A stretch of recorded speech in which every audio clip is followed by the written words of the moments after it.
en todo el ámbito cristiano del tema Cristo, nuestra justicia. Y en la iglesia adventista ha sido un tópico que ha generado más controversia de lo que ustedes se imaginan.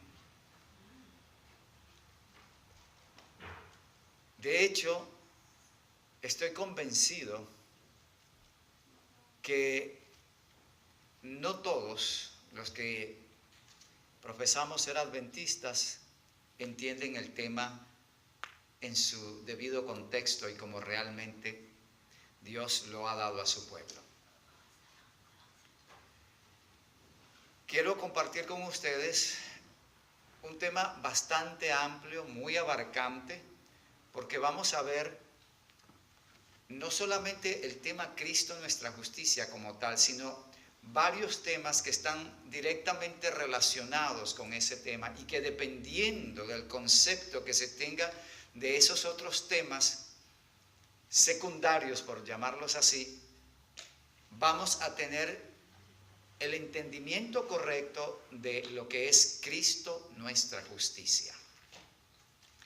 Entre ellos tenemos el tema de qué es el pecado, cómo se entiende. Es increíble que hay diversos conceptos de pecado.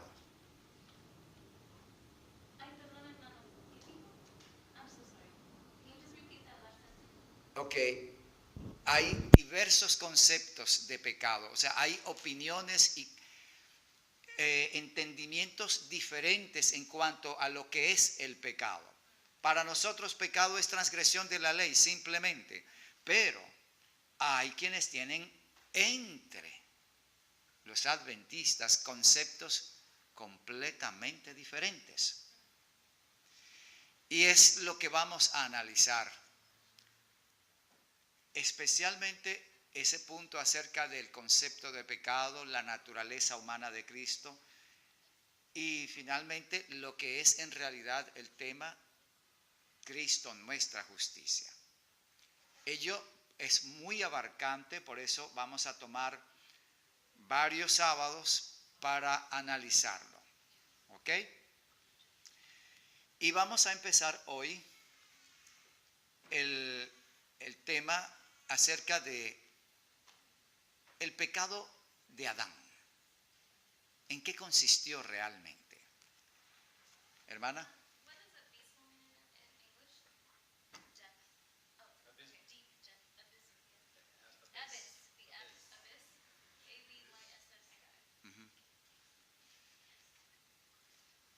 Ok, para dar comienzo, por supuesto, vamos a invocar el nombre del Señor y vamos a pedir su dirección en una oración. Nos postramos para orar. Querido Padre que estás en los cielos, invocamos tu nombre en este momento para dar inicio a esta serie de temas sobre el plan de salvación y especialmente lo que tiene referencia al conflicto humano, la caída del hombre y finalmente la restauración obrada por Cristo con el tema Cristo nuestra justicia. Te ruego, Señor, que tú te hagas presente y que podamos ahondar en este tema de modo que todos podamos entenderlo en su cabalidad, en su profundidad y estar luego capacitados para dar razón de la fe que tú nos has dado. Señor del cielo, bendícenos con este tema. Danos tu iluminación celestial y que tu Espíritu Santo se haga sentir y se haga presente en nuestro medio y en cada corazón para guiarnos en el aprendizaje, en el estudio de este tema. Te lo pedimos en Cristo Jesús. Amén. Amén. Como siempre, hay libertad para las preguntas, los comentarios, las inquietudes. Es un tema abierto y podemos discutir. Hermanos, quiero empezar con un poquito de historia. En el año 1888, Waggoner y Jones, en la conferencia general de Minneapolis, presentaron ese tema a la delegación. Como resultado, hubo una división en la iglesia adventista. Y debo advertir que este tema trae división. Es un tema delicado, fuerte. En Venezuela casi me quitan la credencial por lo que vamos a estudiar. Y yo sé que ya el hermano Tomás está prestando atención porque son cosas que están allí en la Biblia, en el espíritu de profecía. Pero cuando las vemos nos resultan novedosas, sorprendentes e inquietantes. En toda Sudamérica, en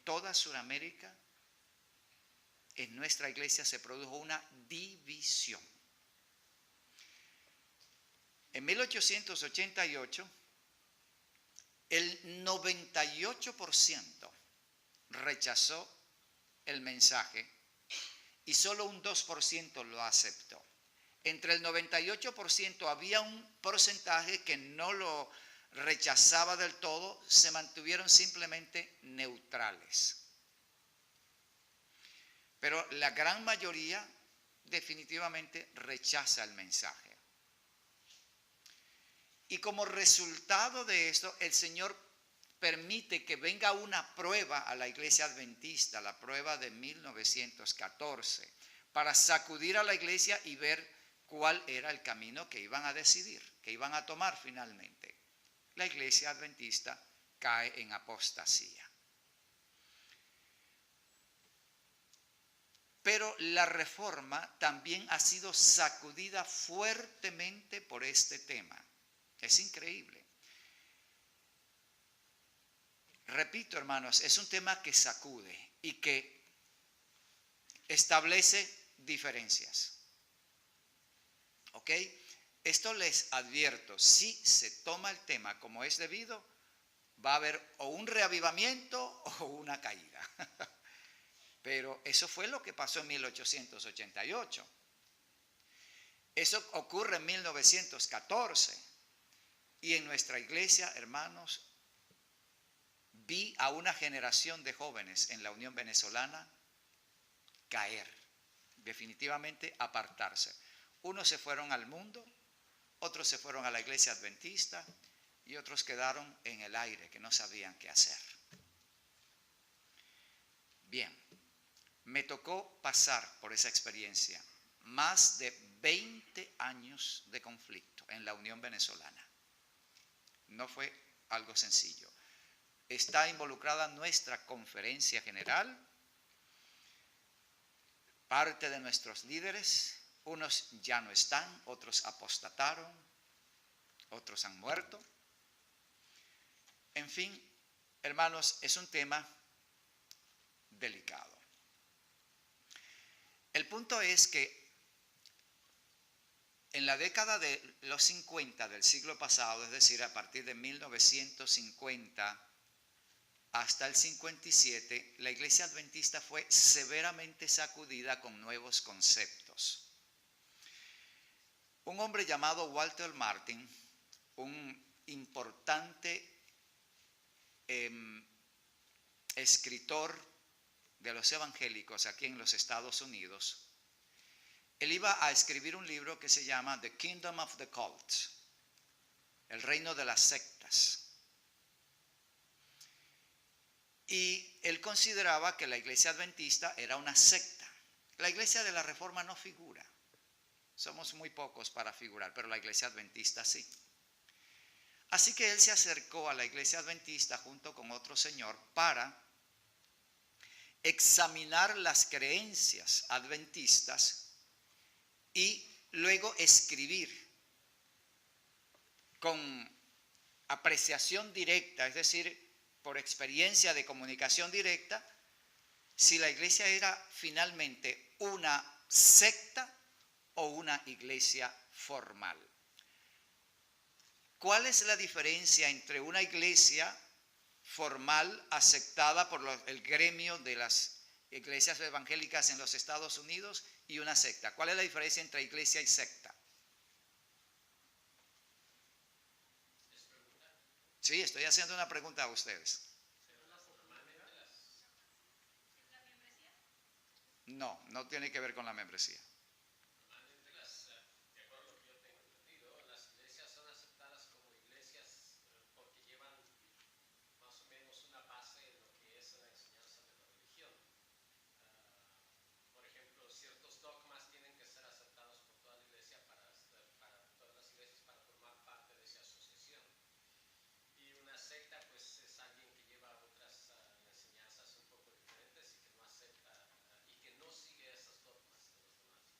Muy bien, está muy bien, sí.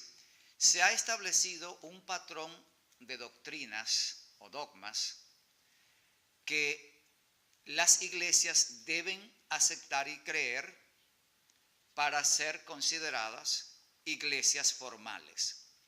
Las sectas se salen de ese esquema, tienen sus propias creencias y la secta sigue generalmente a un líder o a un grupo de líderes quienes establecen y dicen cuál es la doctrina que debe obedecerse y las creencias que deben seguirse. Los testigos de Jehová son una secta. Los mormones son secta. Porque ellos tienen un grupo de líderes. Los testigos tienen a la Watchtower. La Watchtower es la que dicta las doctrinas a los testigos. Igualmente los mormones tienen su cuerpo de los 12 apóstoles, quienes dictan las creencias de los mormones. Y hay muchas otras, por supuesto. Esto como ejemplos más conocidos. Las iglesias tienen, como lo dijo el hermano Tomás, un conjunto de creencias básicas que son comunes para presbiterianos, bautistas, metodistas, anglicanos, incluso la iglesia católica. Creo que son una iglesia formal porque ellos tienen las creencias regulares. Ok. Bien, lo que vamos a ver a continuación es justamente el punto que sacudió a la iglesia adventista. En el año 1957 se escribió el libro Questions on Doctrine de la iglesia adventista, preguntas sobre doctrina. Y en ese libro se cambiaron totalmente las grandes verdades que habían diferenciado a la iglesia adventista del resto de las iglesias. Desde el punto de vista de Walter Martin, la iglesia adventista era una secta, pero para quitarse ese estigma de encima, se hicieron cambios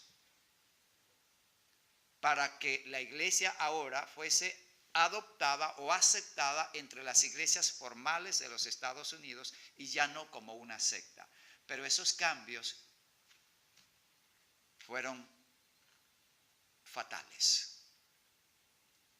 Ya existía la reforma, 1950, pero es allí donde la iglesia adventista hace cambios radicales. Esto produjo una revuelta. Surge de allí el Desmond Ford en los años 80 con una revuelta tremenda, en fin, muchas cosas, pero es un cuento muy largo. Vamos a abocarnos en lo que nos enseña la Biblia y el espíritu de profecía sobre estos temas en particular. En la medida en que vayamos avanzando, vamos a ir estableciendo las diferencias con las creencias regulares. Ok.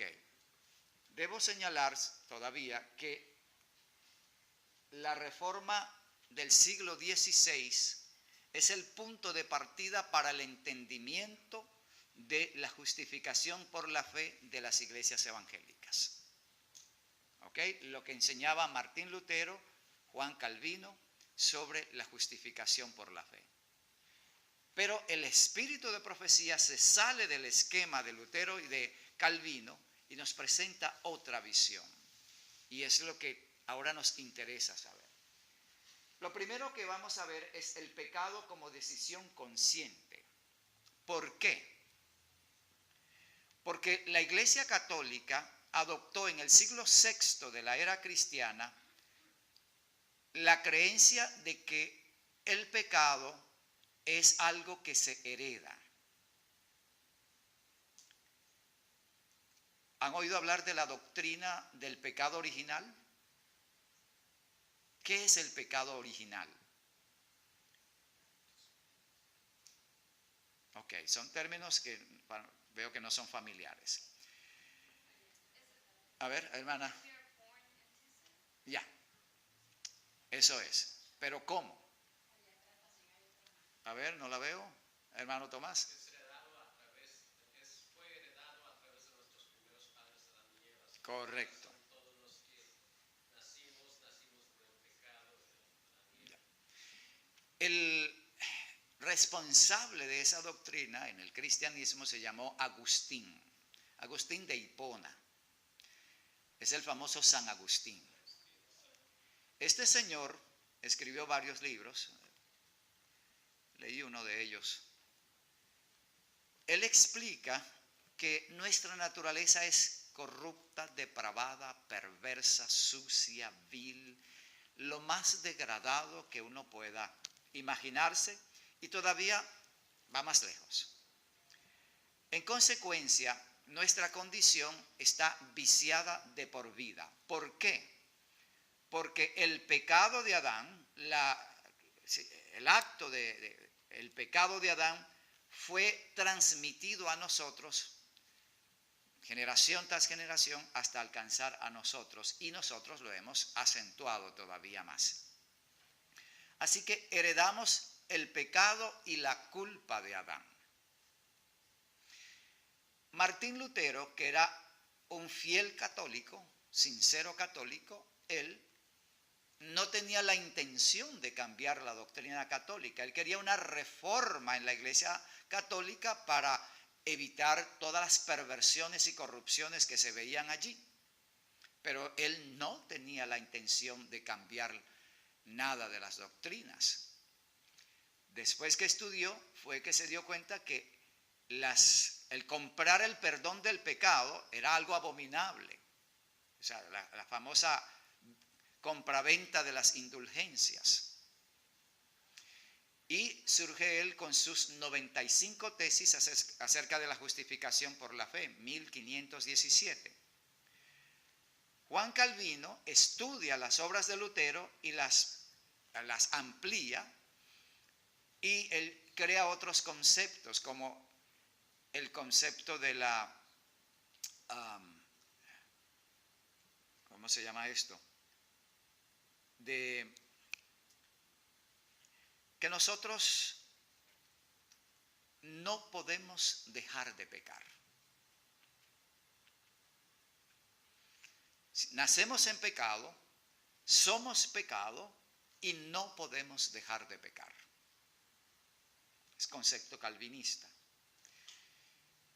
Y surge la pregunta, ¿y entonces cómo se salva el hombre? Por predestinación. Lutero lo creía, él creía en la predestinación. Juan Calvino, para los que no tienen idea quién es Juan Calvino, él fue un reformador, seguidor de Lutero, se radicó en Suiza. Él era francés, de origen francés, pero se radicó en Suiza y allí llevó adelante una obra. Definitivamente en ese tiempo en Suiza había una moralidad impecable, pero cosa curiosa, él decía que eso era imposible. Bueno, cuestiones extrañas, ¿no? Lo cierto es que la predestinación enseñada por Calvino es que Dios predestina a unos para vida eterna y otros para perdición. Así que cuando una persona nace, está predestinado para ser salvo o para perderse. El que está predestinado para ser salvo, haga lo que haga, tarde o temprano llegará a la salvación, al evangelio. Y el que está predestinado para perderse, aunque haya nacido en la iglesia, se pierde, se aparta. Esos son conceptos calvinistas. Ahora, ¿creemos nosotros eso? No. Nosotros no creemos en la predestinación. ¿O sí? Ok. Si hay preguntas, hermanos, si hay puntos, por favor, pregunten. ¿Ok? Bien. ¿Por qué hago todo este preámbulo? Esta introducción. Porque en base a lo que vamos a ver, el concepto es diferente. Por eso, el pecado como decisión consciente, no como algo heredado. Nosotros no somos agustinianos. El adventismo no es agustiniano. Ok. Veamos primero cómo era la naturaleza y la condición de Adán bajo el gobierno de Dios.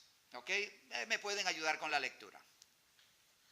Creó Dios al hombre a su imagen, a imagen de Dios lo creó, varón y hembra los creó. Ok, vamos a ver. La naturaleza humana antes del pecado, la imagen externa era de perfecta simetría.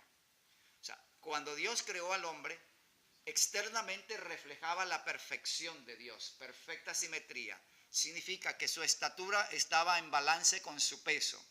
Su lado derecho, el hemisferio derecho de su cuerpo era idéntico al izquierdo. ¿Se han dado ustedes cuenta que tenemos diferencias entre nuestros lados? Casi todo mundo es así. Son pocas las personas que son simétricamente perfectas, muy pocos.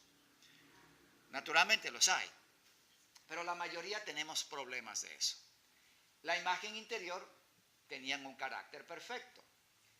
Patriarcas y Profetas, página 25. Adelante. Su cabeza estaba en armonía con la voluntad de Dios. Su mente era capaz de comprender las cosas divinas. Sus afectos eran puros, sus apetitos y pasiones estaban bajo el dominio de la razón. Era santo y se sentía feliz de llevar la imagen de Dios y de mantenerse en perfecta obediencia a la voluntad del Padre. Amén. La ley de Dios estaba escrita en el corazón de Adán, pero en aquel entonces no se conocía la ley como la conocemos nosotros, los 10 mandamientos, acuérdate del día de sábado para santificarlo, o no cometerás adulterio, o no matarás. Eso no estaba conocido, o no era conocido por Adán y Eva en esos términos. Ellos tenían lo que dice aquí el texto. Sus afectos eran puros. Sus apetitos y pasiones estaban bajo el dominio de la razón. Era santo.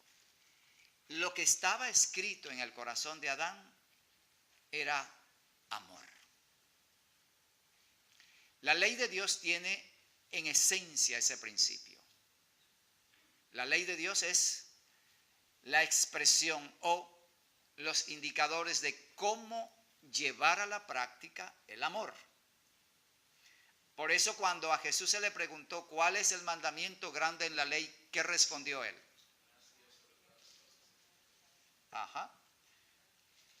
Amarás a Dios con toda tu mente, con todo tu corazón, con toda tu alma, con todas tus fuerzas. Deuteronomio 6:5. ¿Y el segundo mandamiento? Ok. Levíticos 19:18. Luego, la ley en esencia es amar a Dios y amar al prójimo. Eso era lo que estaba escrito en el corazón de Adán. En él estaba presente el amor del cielo. Ese amor que hubo en Jesús estaba en Adán y estaba en Eva. Esa era su naturaleza. Ellos eran amor como lo es Dios. En eso eran semejantes a Dios, en amor. Eran perfectos, simétricos, hermosos, un carácter perfecto, pero en esencia la mayor similitud es que ellos, Adán era amor, Eva era amor, como Jesús es amor. Estaban en armonía con la voluntad de Dios, es decir, no había conflicto de intereses. Nosotros tenemos problemas con nuestros intereses, porque cada quien busca lo suyo propio. No había pugna por el dominio, no había el deseo de supremacía, uno querer ser más grande que el otro. Adán no se imponía sobre Eva para decirle yo soy más importante que tú porque yo fui creado primero. Y Eva no estaba quitándole la primacía a Adán, no habían esos conflictos. Dios decidía por el hombre qué es lo bueno y qué es lo malo. El hombre no establecía sus propias reglas, era Dios quien lo hacía. Dios es la única y suprema autoridad en el Edén. Adán no busca establecer su propio dominio. Hay gozo y felicidad en la obediencia, hay gozo y felicidad en estar sujeto al gobierno de Dios. Esa era la experiencia de Adán y Eva al comienzo. La mente era capaz de comprender las cosas divinas, los pensamientos se sujetan a Dios, el pensamiento trasciende lo humano terrenal. Era una mente amplia, profunda, muy inteligente y llegaba muy lejos en el entendimiento de las cosas espirituales. Patriarcas y Profetas, página 30.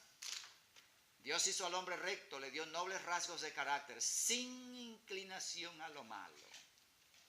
Así era Adán al principio, sin inclinación a lo malo. Ok, la educación, página 21. ¿Alguien ayuda?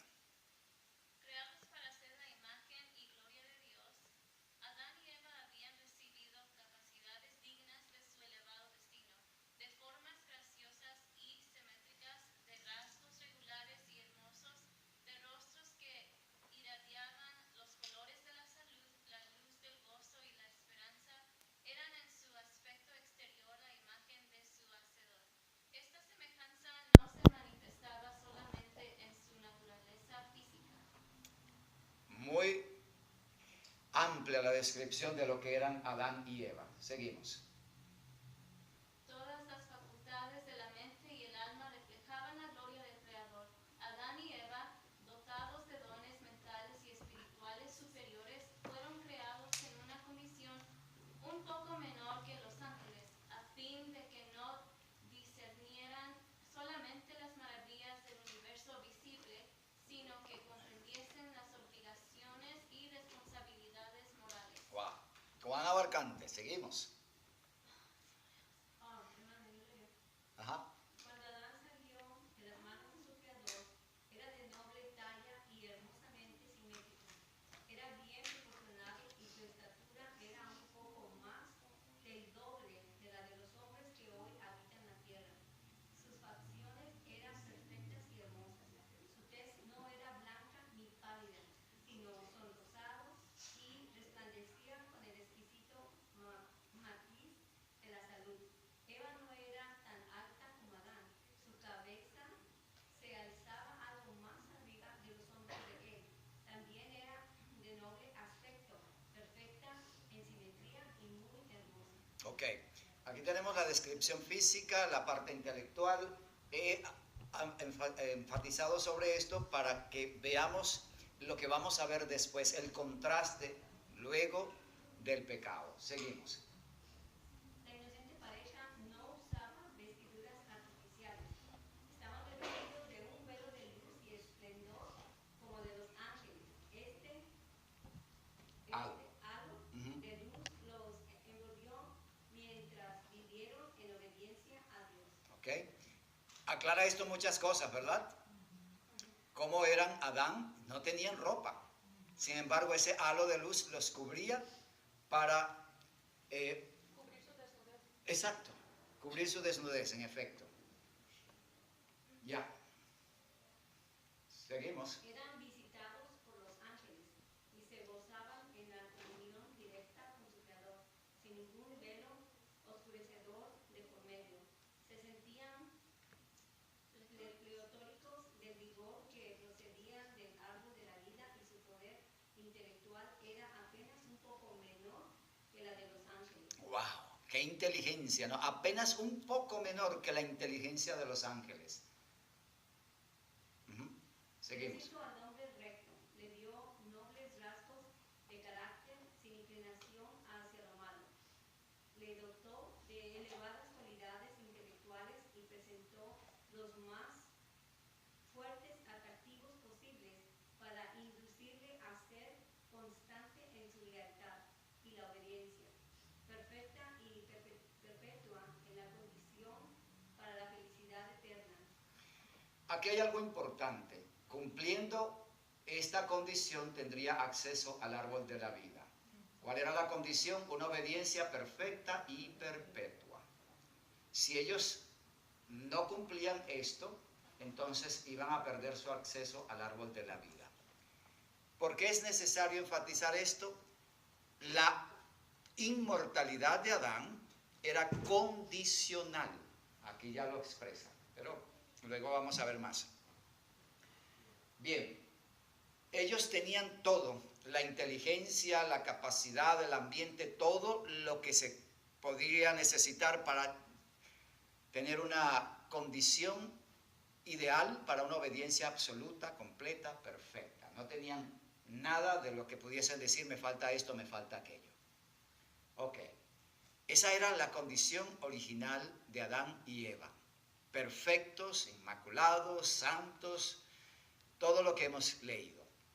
Ahora, había un arbolito allí que era el problema que vamos a ver. El árbol de la ciencia del bien y del mal. Leemos. Y vio Dios todo lo que había hecho, y he aquí que era bueno en gran manera. Y fue la tarde y la mañana el día sexto. Ok. Dios no creó nada malo, hermanos. Esto es importante porque uno podría decir, bueno, ¿y por qué Dios crea un árbol malo? No, Dios no creó un árbol malo. Todo lo que Dios hizo era bueno en gran manera. Incluso ese árbol al cual llamamos árbol prohibido. Y mandó Jehová Dios al hombre diciendo, de todo árbol del huerto comerás, mas del árbol de ciencia del bien y del mal no comerás de él, porque el día que de él comieres morirás. Así es. El árbol del conocimiento que estaba cerca del árbol de la vida, en el centro del huerto, había de probar la obediencia, la fe y el amor de nuestros primeros padres. Aunque se les permitía comer libremente el fruto de todo otro árbol del huerto, se les prohibía comer de este, so pena de muerte. Importante esta declaración del Espíritu de profecía. Había de probar la obediencia, la fe y el amor de nuestros primeros padres. ¿Por qué? Porque Dios no creó robots, no creó seres autómatas, programados para obedecer. No, Dios creó seres inteligentes, racionales y con libre albedrío. ¿Qué es el libre albedrío? Exactamente, la libertad para decidir qué camino seguir. Libertad para elegir, libertad para decidir qué hacer o qué no hacer. Eso es libre albedrío. Así creó Dios a todos los seres inteligentes del universo, no solo al hombre. Los ángeles tienen libre albedrío. Nadie ha sido forzado a seguir a Dios. ¿No pensó? Exactamente. Lamentablemente, Calvino, bien lo dice el hermano, presenta un argumento totalmente desviado, como si fuésemos creados ya sea para obedecer o para desobedecer. Esa programación arbitraria le da toda la razón al diablo. Tengo que decirlo. Porque si Dios me creó predestinado para pecar, entonces yo me pierdo, pero es culpa del que me programó para eso. Así que todos mis pecados son culpa de Dios. O viceversa. Yo fui programado para salvarme, pero el que se pierde va a decir, ese se salva porque Dios lo programó para eso.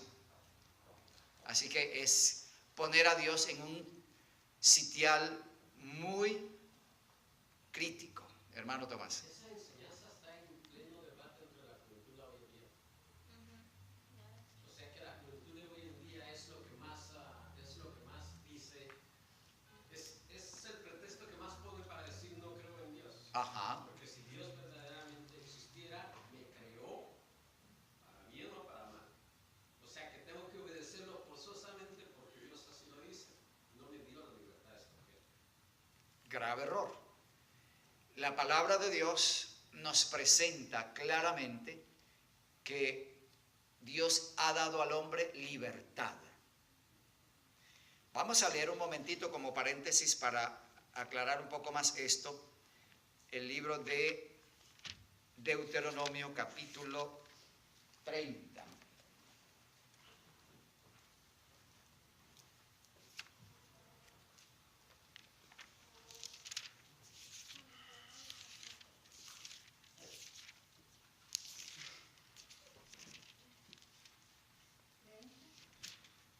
Un momentito.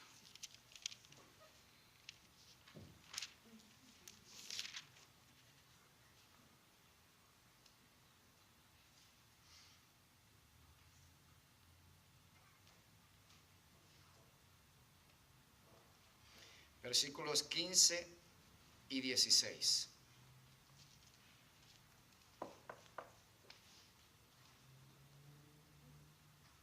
Mira, yo he puesto delante de ti hoy la vida y el bien, la muerte y el mal.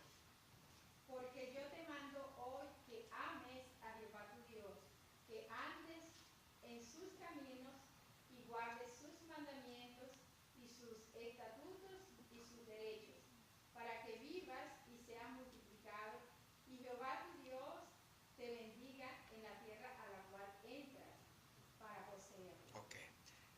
El Señor dice, yo pongo delante de ti dos opciones. ¿Cuáles son? La vida y el bien, la muerte y el mal. La vida junto con el bien, la muerte junto con el mal.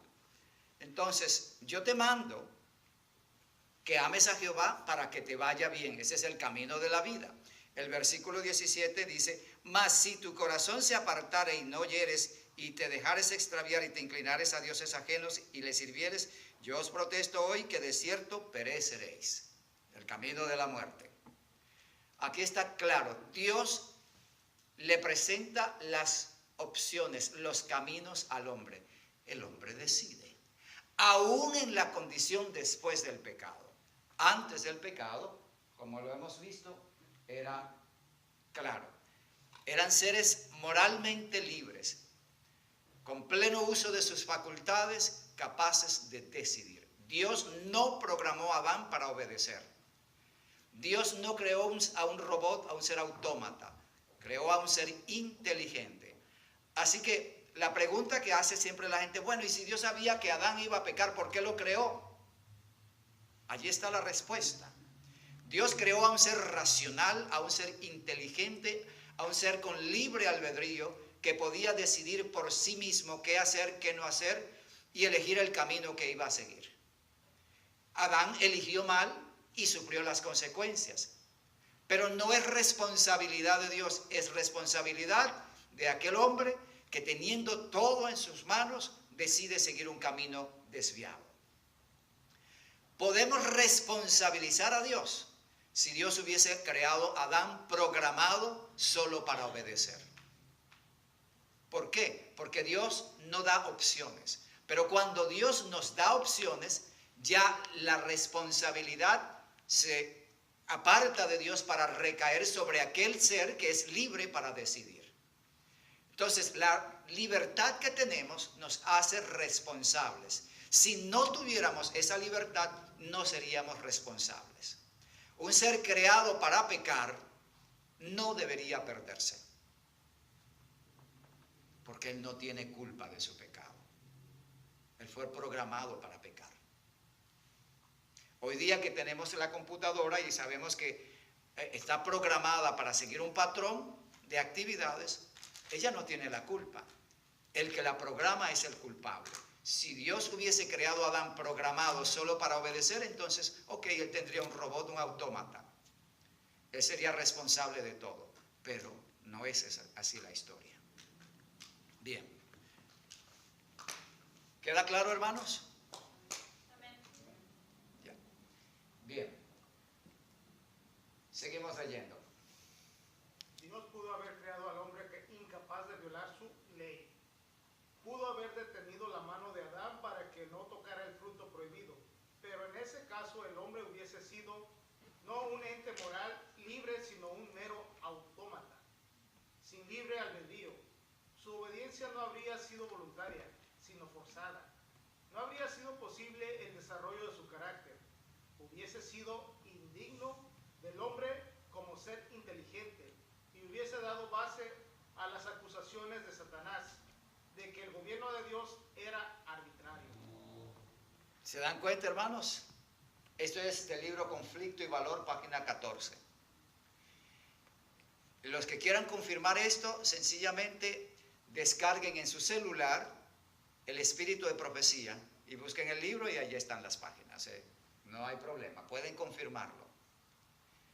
Pero el texto sencillamente dice todo lo que ya había mencionado antes. Bien, entonces, si nosotros, como Calvino dijo, nacemos predestinados, Satanás tiene razón en sus acusaciones, porque su forma de manejar es arbitraria. Arbitrario netamente, porque él crea uno, sí, estos se salvan y estos se pierden. Come on, eso es arbitrariedad absoluta. Pero hay gente que cree eso, y más de lo que pensamos. Me acuerdo que una vez teníamos un serio debate en Colombia por esto, y un pastor nuestro nos dijo: hermano, yo voy a introducir la predestinación en la iglesia de la Reforma. Es decir, el día que eso ocurra, la Reforma muere, porque no es posible. Él se salió de la Reforma, se fue por allá, no sé a dónde anda ahora. Era un brasilero, por cierto. El árbol prohibido, seguimos. En la fruta no había nada venenoso y el pecado no consistía meramente en ceder el apetito. Interesante, hermano. Este es el libro Educación, página 22. Las letritas me quedaron muy pequeñas aquí. Bueno, ok. Entonces, Dios no prohibió la fruta por ser dañina. Todo lo que Dios creó era bueno en gran manera. Toda buena dádiva y todo don perfecto desciende de lo alto, del Padre de las luces, en el cual no hay mudanza ni sombra de variación. Ok. Entonces, Educación, página 22. Dice: en la fruta no había nada venenoso. Hermanos, esto es muy interesante. El árbol prohibido, la fruta del árbol prohibido no era tóxica. No producía nada que cambiase la mente o la psiquis o que cambiase la disposición de la persona. Así que la fruta era una fruta más como cualquier otra. No había, repito, algo dañino en la fruta. Dios nunca creó algo dañino, solo que Dios se lo reservó para sí. Ok, hasta aquí lo del árbol del prohibido. Okay. Quedémonos con esto, hermano. En la fruta no había nada venenoso y el pecado no consistía meramente en ceder al apetito. El pecado no era solamente comerse la fruta. Eso nos lleva ahora a pensar ya de antemano que el pecado era algo más que comerse la fruta, hermana. Pero esa fruta era simbólico, no literal. Era literal. Era un árbol de verdad. Y habían frutas de verdad. Pero ese árbol tenía un valor y un significado. Porque el sábado pasado yo recuerdo algo dijiste del fruto, que había un fruto cuando Adán y Eva, que Adán quiso comer del fruto, pero no porque fuera un fruto literal, sino que porque Adán amaba mucho a Eva y entonces tomó la decisión también de prácticamente condenarse, igual que Eva, ¿verdad? Cuando cayó en pecado, pero que o es un árbol diferente al que está hablando ahora. No. El árbol prohibido es uno solo. Ok. Pero eso es lo que dice el espíritu de profecía. El pecado de Adán, hecho a conciencia, era lo que explicaba en la despedida del sábado pasado, no consistió solamente en comerse el fruto. Él se comió el fruto de verdad, era un fruto real. Ahora, ¿qué significaba ese acto? Esa es la parte. Y ahí es donde está implicado el pecado, el verdadero significado del pecado. Va mucho más allá de lo que nosotros percibimos como solo desobediencia. Vamos a ver todo lo que abarca. Pero el espíritu de profecía ya nos muestra, en primer lugar, la fruta no era venenosa. Eso es lo primero que tenemos que tener claro. La fruta no es la que cambia el corazón humano. La fruta no es la que produce una reacción bioquímica dentro de nosotros que nos hace pecadores. No, ese no era el problema. Hay otra situación, hermano Antonio. Mucha gente cree que era una manzana, también tiene ese concepto. Sí, no era manzana. No era la manzana, si no estaríamos, imagínense ustedes, todo el tiempo. Pero estamos comiendo del fruto prohibido todo el tiempo en base a lo que decía el domingo pasado, el sábado pasado quise decir. Bien, el pecado no consistía meramente en ceder al apetito. O sea, comer del fruto no era el pecado en sí mismo. Quiero decir, no era solamente eso, habían implicaciones mucho más profundas, mucho más significativas. El pecado de Adán. Creo que así nos da tiempo de ver esto, el pecado de Adán. Ok, Adán no fue engañado.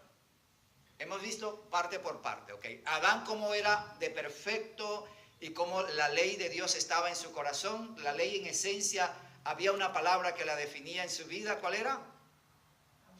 Amor. El amor era la ley en su corazón, su ley era el amor y el amor era su ley. ¿Ya? En Adán y Eva.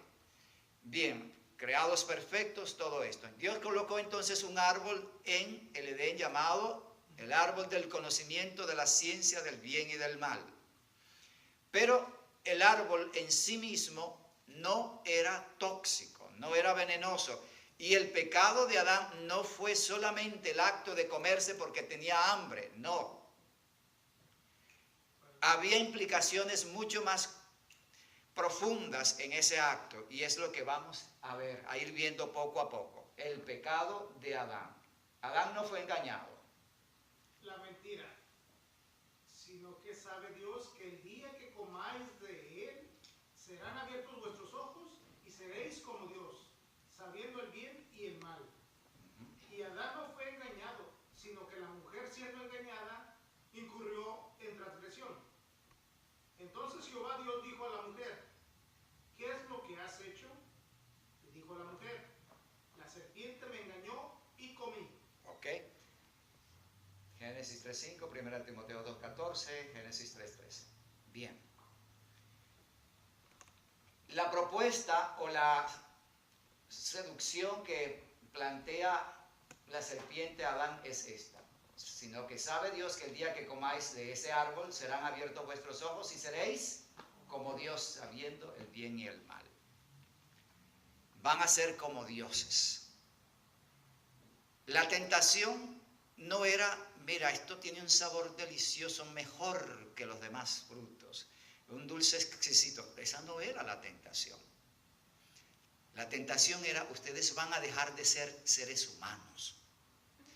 Van a tener el poder, la capacidad, el dominio y la autoridad de Dios.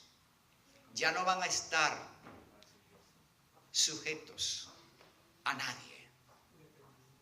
Van a ser seres independientes, libres, soberanos, autónomos, absolutos. Seréis como dioses.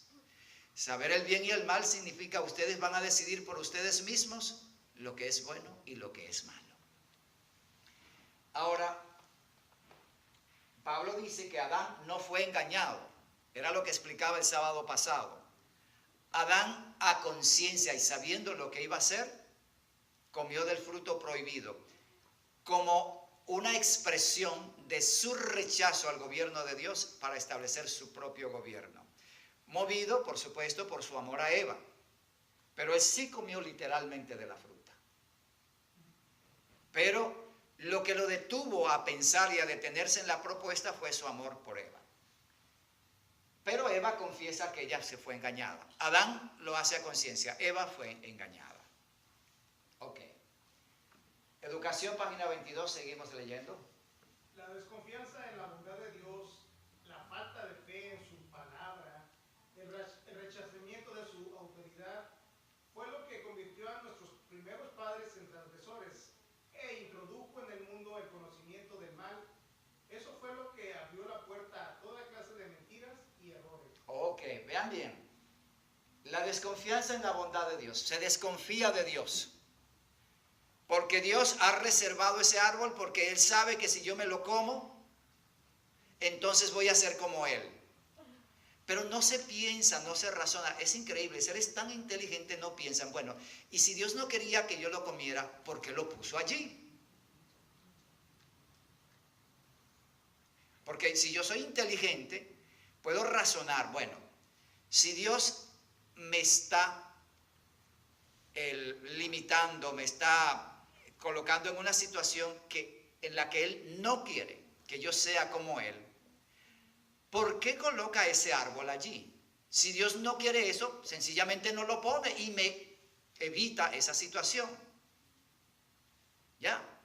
Porque si hay un Dios que tiene miedo de ciertas cosas que yo haga, si hay un Dios que no quiere que yo alcance otras esferas de superioridad o de conocimiento, porque tiene miedo de eso, entonces Él debería limitarme o resguardarme o impedir a toda costa que siquiera me acerque a aquello. El poner el árbol a mi alcance es una situación que definitivamente Adán y Eva debieron haber analizado eso. Pero hermanos, cuando se le presta atención a la voz de Satanás, es peligroso, se nubla la mente. No discernieron eso. Lo primero es la desconfianza en la bondad de Dios. Ellos solo pensaron, Dios me está limitando. Dios no quiere que sea como Él. Y se centraron en sí mismos. En el momento que ellos empiezan a verse a sí mismos, listo, su inteligencia se nubla. Luego dice, la falta de fe en su palabra, confiar en su palabra. Ellos debieron haber sabido que Dios quiere mi bien. Ahora, si Dios quiere mi bien, ¿por qué coloca ese árbol allí? Ya leímos en un párrafo anterior que era necesario que ellos demostraran su lealtad a Dios. Hermano Tomás. Me acaba de recordar las palabras de Pablo. Ajá. Cuando todos pecaron a la manera de Adán, ¿cuántas veces nosotros en la actualidad pasamos por un problema? Ajá. Falta de confianza en Dios. Exactamente. Nos lleva precisamente a actuar en forma contraria a como deberíamos de actuar. Si alguien nos hace daño, la falta de confianza en Dios nos lleva a actuar en defendernos de ese daño. A nosotros mismos, es así. Sucesivamente. Ya, Por cuanto todos pecaron a la manera de Adán. ya. En efecto, así es. Igual como le pasó a Satanás en el cielo, que no fue conforme con todo lo que se le había dado. Se le dio una posición ahí importante y no fue suficiente. Es que Deseó más, y ese mismo deseo lo transmitió a Eva. eso fue exactamente lo que ocurrió. En la tierra se repite la situación que hay en el cielo, que hubo en el cielo, en otra esfera, es cierto, pero es el mismo problema, el mismo conflicto. Bien. Hermano Creo Tomás. que hay una diferencia entre Satanás y Eva, porque a Satanás nació el deseo de ser superior a Dios. Ya. En Satanás nació el deseo de que fuera a él adorado en vez de adorar a Dios. En Eva no, en Eva se le presentó la ocasión de ser igual que Dios. Y por eso ellos reciben una segunda oportunidad. Lucifer no. Pero el principio era igual. Lucifer deseó ser igual a Dios y él ahora le trae la misma situación. Ustedes van a ser igual a Dios. En ese sentido era la misma tentación, o sea, la misma naturaleza del problema. Correcto. Pues también Satanás lo hizo a los ángeles también antes. Ya, lo sedujo a los ángeles, eso es verdad. Ok. Bueno, ahora esta parte, el rechazamiento de su autoridad. He aquí el punto. Esto es lo que va más allá del acto de comer. Porque comer, ok, yo desobedezco a Dios, pero cuando el espíritu de profecía nos dice que el pecado de Adán consistió en rechazar el gobierno de Dios, significa que ellos se independizaron del gobierno de Dios. Ellos se liberan o se proclaman a sí mismos libres del gobierno de Dios. Es la primera revolución que hay en este mundo. La primera declaración de independencia, bueno, conocemos la historia de los Estados Unidos, 1776, declaración de la independencia de los Estados de América de Inglaterra. Y los países suramericanos, de México para abajo, todos han pasado por la misma historia. Declaración de independencia. El hombre quiere ser autónomo, el hombre quiere vivir por sí mismo, el hombre quiere hacer su voluntad libre de cualquier autoridad sobre él. Esa es la situación. Es lo que Satanás logra inocular en las mentes de Adán y Eva. Así que el pecado de Adán consiste en esto, en rechazar la autoridad de Dios, el gobierno de Dios. Por supuesto, para establecer su propio gobierno. Entonces ya vamos viendo ahora el cuadro. El pecado de Adán no fue solo comerse la fruta. Es un rechazo al gobierno de Dios, es un rechazo a la autoridad de Dios. ¿Queda claro, hermanos? Ok. Entonces, comer del fruto era la expresión física del rechazo a la condición de criatura subordinada a Dios. Entonces, yo me como la fruta porque de esta manera le demuestro a Dios que no me someto a su gobierno. Era el repudio de su sometimiento a la autoridad de Dios. Ya no quiero más a Dios como mi gobernante. Era la declaración de independencia del gobierno de Dios. De aquí en adelante yo soy dueño de mi vida y hago con mi vida lo que me plazca. Ese era el significado del acto de comer del fruto prohibido. Las insinuaciones de la serpiente han surtido efecto. Este es mi comentario. Mientras exista un límite, no hay libertad completa. La voz de la serpiente que se ha hecho eco en los labios de Eva despierta en él, Adán, la ambición de poder, de soberanía y la posesión de supremacía total. Adán se identifica con el planteamiento de Satanás, se confabula en una conspiración nefasta que se materializa en el acto subversivo de comer del fruto prohibido. Adán tomó la decisión de rechazar la autoridad de Dios para establecer su propia autoridad. Rechazó la ley de Dios para constituirse el legislador de su propia vida. En lo sucesivo, el hombre establecería según su criterio qué es lo bueno y qué es malo. Eso es lo que significa saber el bien y el mal. Adán, nosotros decidimos por nosotros mismos qué es bueno y qué es malo. Eso es conocer el bien y el mal. Muchos dicen, bueno, conocer el bien y el mal era que ahora ellos sabían que, bueno, lo que era la enfermedad, el dolor, el sufrimiento. No, eso es parte de las consecuencias. Pero realmente lo que eso implica es que el hombre establece sus propias leyes determinando que esto es bueno y aquello es malo. Seguimos leyendo. Ok, y dijo Jehová Dios, he aquí el hombre es como uno de nosotros, sabiendo el bien y el mal. Eso es Génesis 3:22. Ese fue el texto que analizamos el sábado pasado. La criatura no podía dejar de ser lo que era, no podía convertirse en un Dios. Seguiría siendo simplemente una criatura, pero una criatura que se cree y se siente Dios. Problema nuevo ahora en la psiquis humana. El hombre se ha independizado, va a vivir por sí mismo, va a seguir los dictados de sus propios impulsos, va a actuar en función de sí mismo, y el yo ocupa ahora el centro de la vida humana. El problema del pecado. El egoísmo será en lo sucesivo el factor motivante de las acciones de la familia humana. Esta es esta independencia de acción, esta autonomía lo que convierte al hombre en un pseudo. Es lo que ha cambiado en el hombre, hermanos. Y esto es realmente serio. Porque ese es nuestro problema. Nos sentimos capaces. Y entonces leemos la Biblia, bueno, tú tienes que ser santo. Bueno, yo voy a ser santo. Y empiezo el conflicto, porque tengo los malos pensamientos, los malos deseos, y están allí. Pero quiero ser santo, entonces me visto de una sotana larga y ando parsimoniosamente porque yo soy santo. Pero por dentro soy un corrupto, un vil. El fariseo que se va al templo a orar, Señor, te doy gracias porque no soy como aquel, ni como ese publicano, y presenta sus obras justas, pero de dentro es un sepulcro, corrupto, sucio, vil. Esa es la situación a la que nos enfrentamos. Y es allí donde ahora se plantea que no está en el hombre la solución.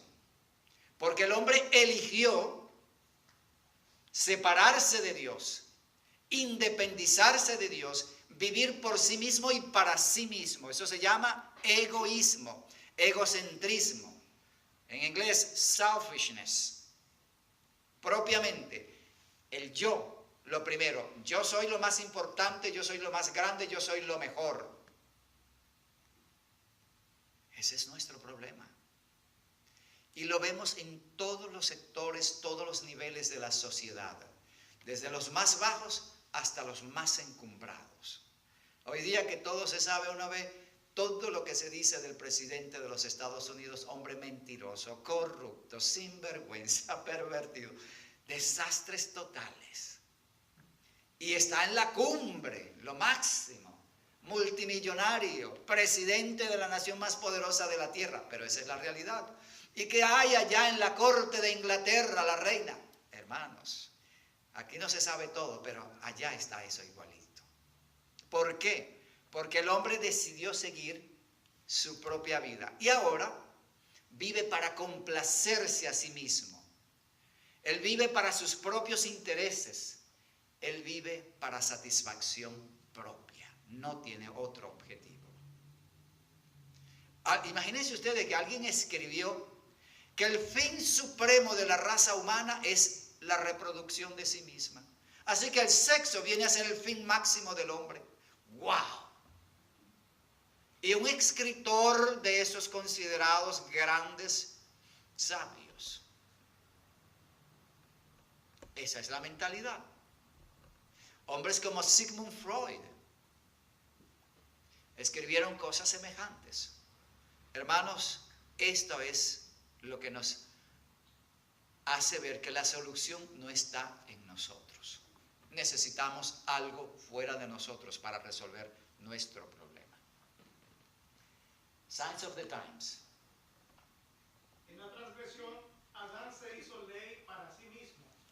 Fue puesto bajo esclavitud por la desobediencia.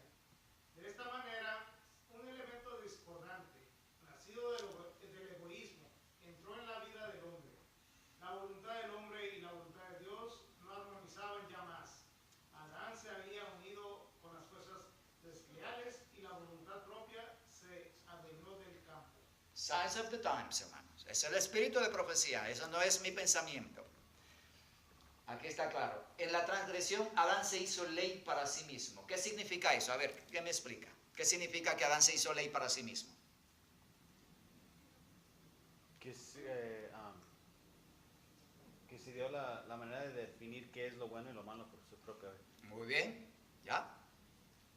En esencia eso es. ¿Alguna otra opinión? El hermano Tomás no escuchó. No, que él se dio la oportunidad de poder definir qué es lo bueno y lo malo por su propia decisión.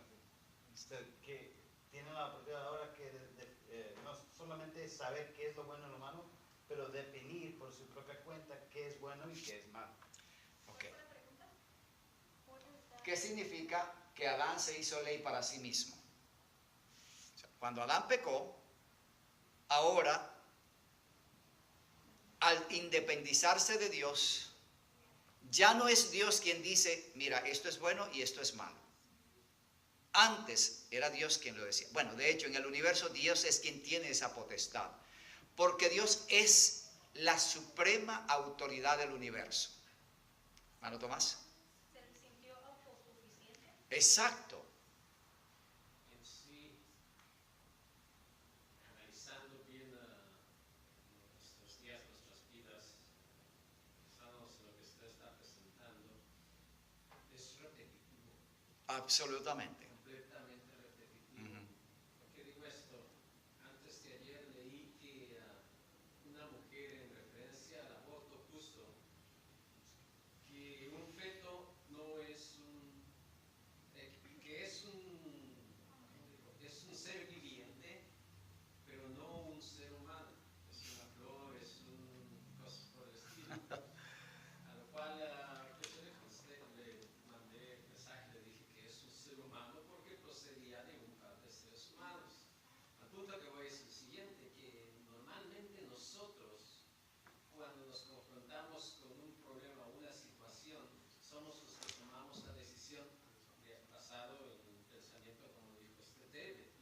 cierto, como dije anteriormente, de que decidimos por nuestra propia cuenta, sin analizar si vamos a hacer lo correcto o no vamos a hacer lo correcto. Muy bien.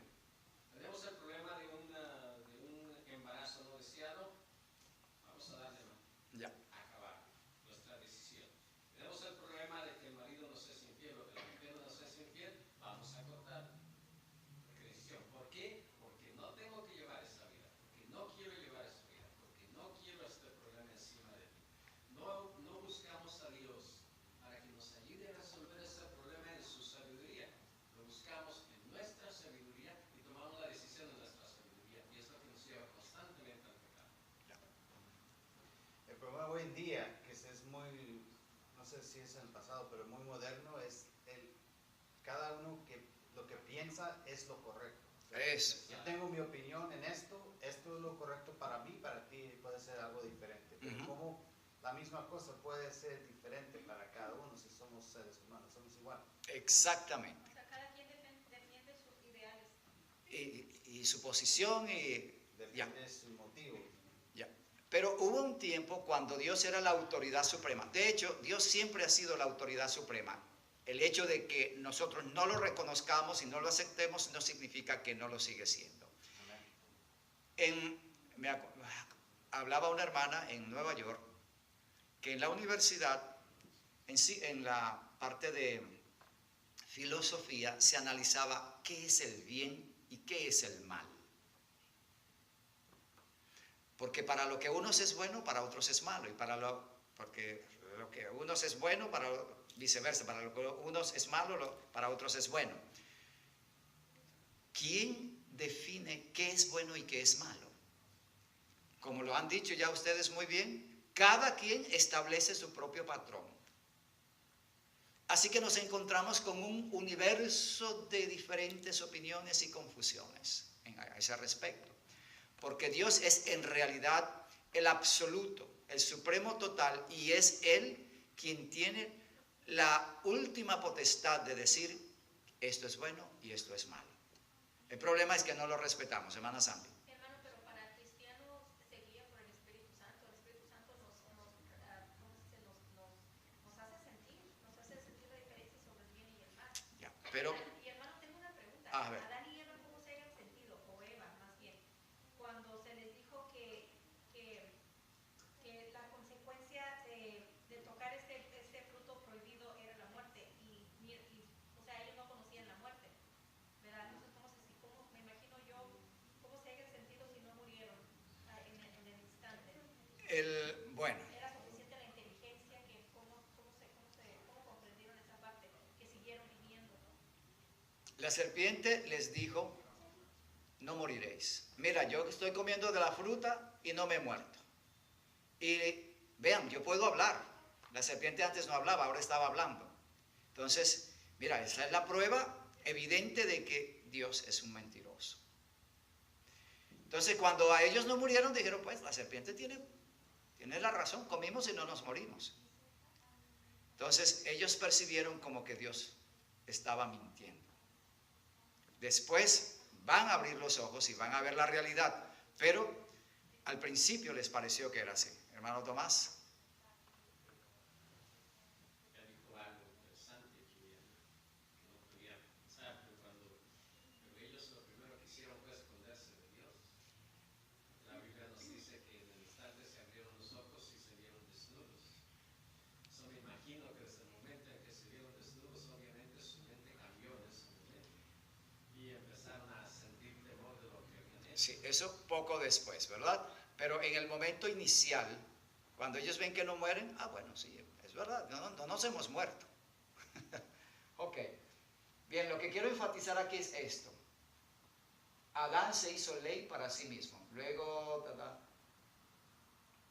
la voluntad del hombre y la voluntad de Dios no armonizaban ya más. Ahora había conflicto entre la voluntad humana y la voluntad de Dios. Lo que el hombre quiere hacer y lo que Dios quiere hacer. Dios dice una cosa, pero yo quiero hacer otra. Dios decide algo, yo decido otra. Y dice, Adán se había unido con las fuerzas leales y la voluntad propia se adueñó del campo. Hermanos, quiero enfatizar sobre esto porque ese es el punto del conflicto. La voluntad propia es mi autonomía. Lo que yo soy, lo que yo creo, lo que a mí me parece y lo que yo decida. Voluntad propia. Ese es el punto. Allí es donde tenemos que llegar. Repito, el pecado no es algo, eso lo vamos a ver más adelante con profundidad, algo que se hereda. No, el pecado es algo que se hace. Se decide. Y esa acción es el resultado de una decisión. O sea, el pecado es concebido, gestado y luego alumbrado. Es decir, se da luz al pecado. Ya. Pero es más adelante. Bien, como análisis de esto. Ley para sí mismo. El hombre establece sus propias leyes. El hombre decide qué es bueno y qué es malo por sí mismo. El hombre impone su ley. La voluntad del hombre. El hombre se gobierna a sí mismo según su voluntad. El hombre no respeta la autoridad de Dios. El hombre impone su voluntad a otros y aún a Dios. Es lo que hemos venido diciendo. Bien, vamos a dejar hasta aquí. Esta es nuestra primera clase. ¿Alguna pregunta? Ok, entonces, sí. Brother, does the Bible say why God put the tree of the science of good and evil in Eden? Why did he create it? No, does the Bible say? No, no entiendo bien, más fuerte. Explain it. Why? The Bible explains why the tree is present. Ok. Got it. Bueno, la pregunta es si la Biblia explica por qué el árbol estaba presente. La Biblia no lo hace amplio, porque si la Biblia explicara todo, como venimos diciendo, tendríamos, como lo dice Juan, no cabrían en el mundo los libros.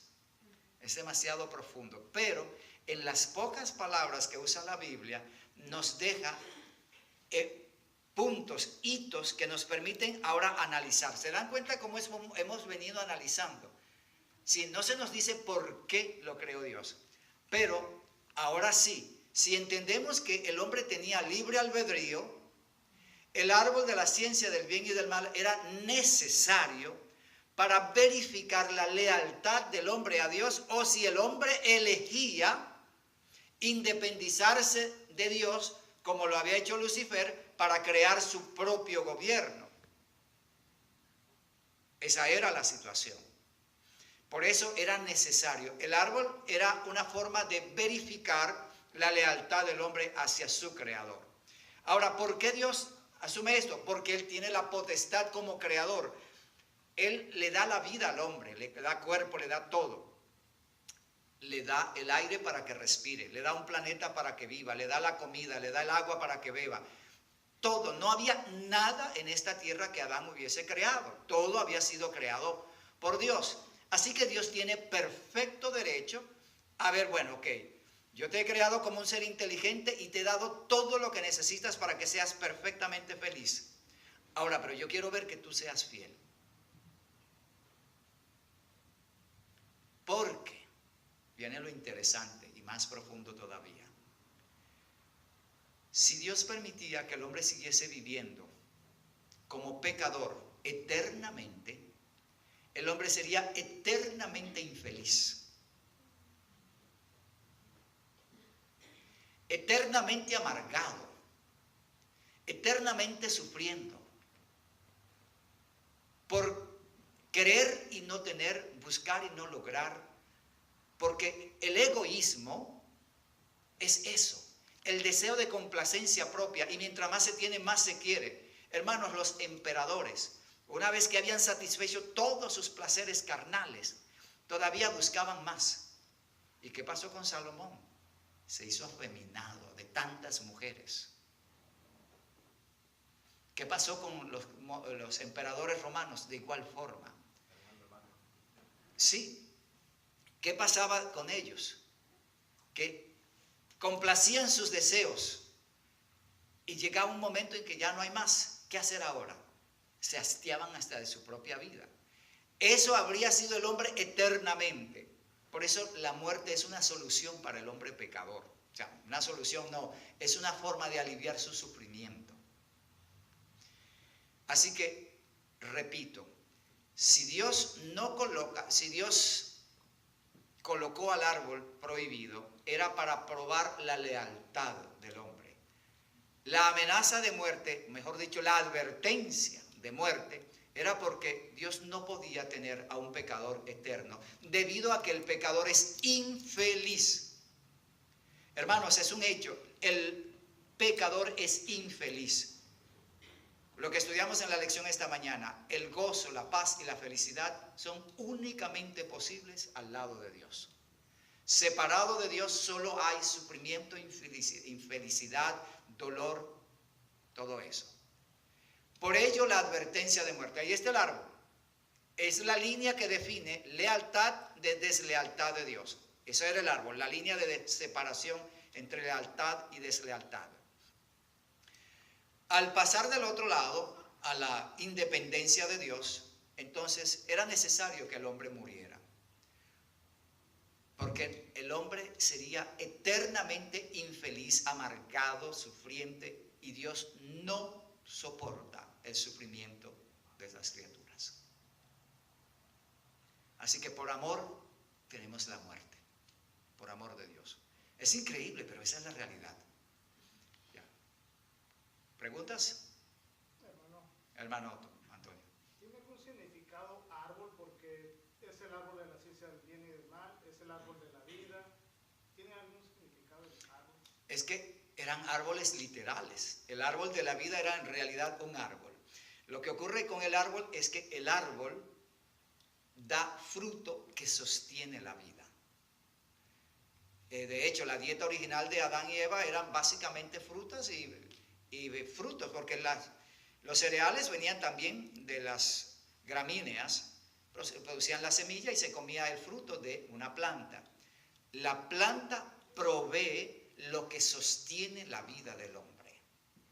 En ese sentido es significativo, pero literalmente eran árboles, tanto el de la vida como el del bien y del mal. Vi otra mano, hermano Tomás. Resulta curioso lo que digo, pero tiene bastante significado en ese aspecto. Es una película que, ¿cómo se llamó? Los seres humanos verdes.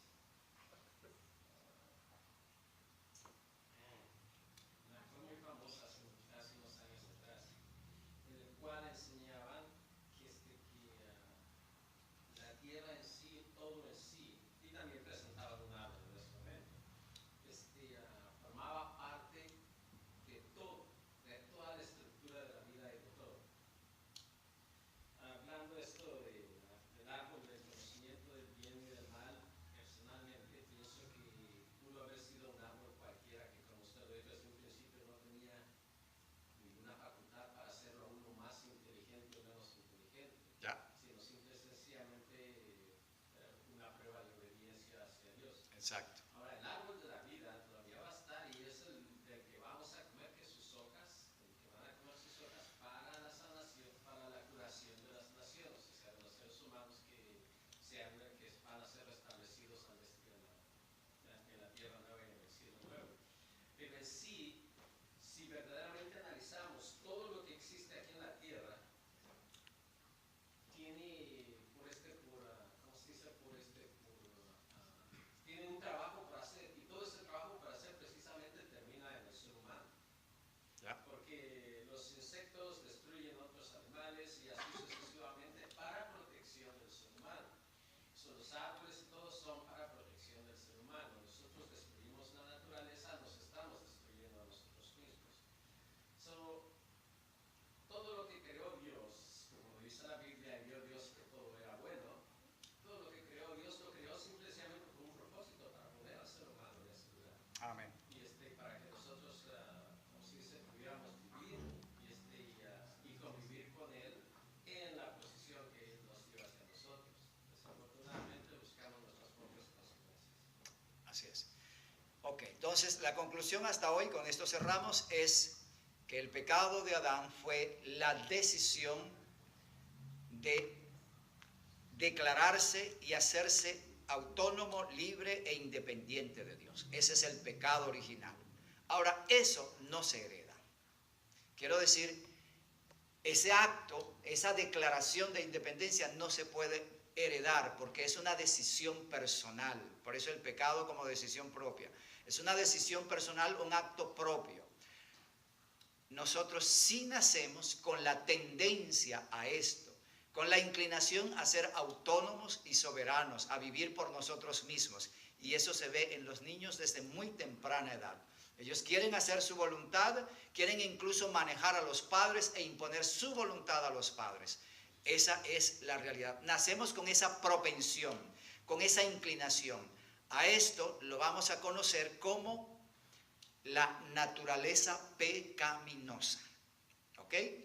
Naturaleza pecaminosa es la disposición natural que poseemos a vivir por nosotros mismos, a ser autónomos y artífices de nuestros propios destinos, independientes y separados de Dios. Esa es naturaleza pecaminosa. Eso sí lo recibimos al nacer. Pero no el pecado de Adán, no la acción de Adán. Eso no pasó a nosotros. Nacemos con una disposición a pecar, pero no somos culpables por el pecado de Adán. Pero vamos a ahondar más sobre eso en nuestras próximas lecciones. Que el Señor nos bendiga y podamos tener esto bien en claro. Amén. Amén. Oramos al Señor para terminar. Vamos a pedir a hermana Lourdes que dirija la oración.